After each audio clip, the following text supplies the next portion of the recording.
I'm here today. Recently upload the session made about my channel. I want to explain my situation, why I started this channel, what kind of content make, and also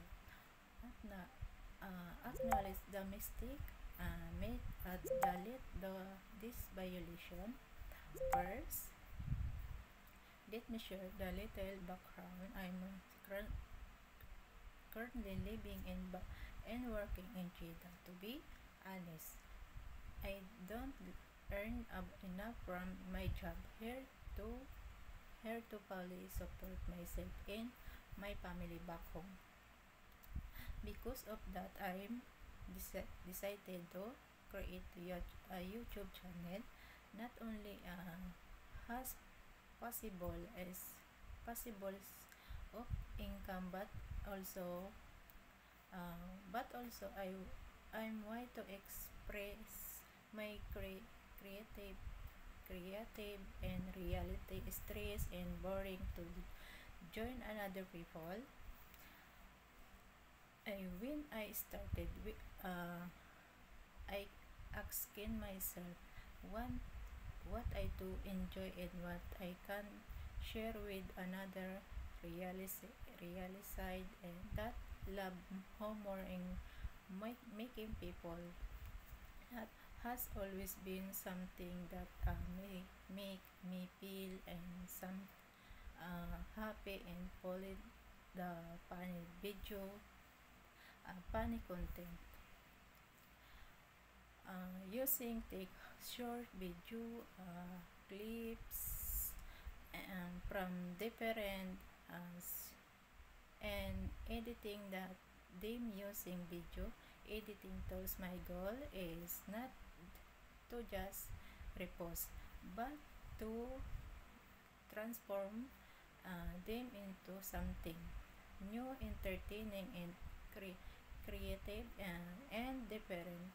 Transaction, background, sound and commentary to make and then and different from the original.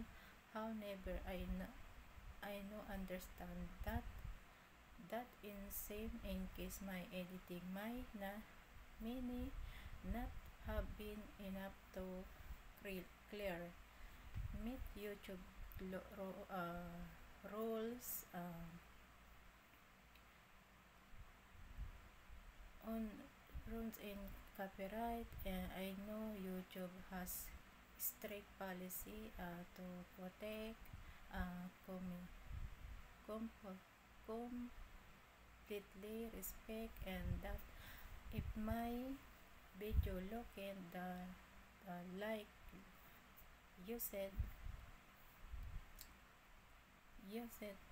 transformation that I can see why might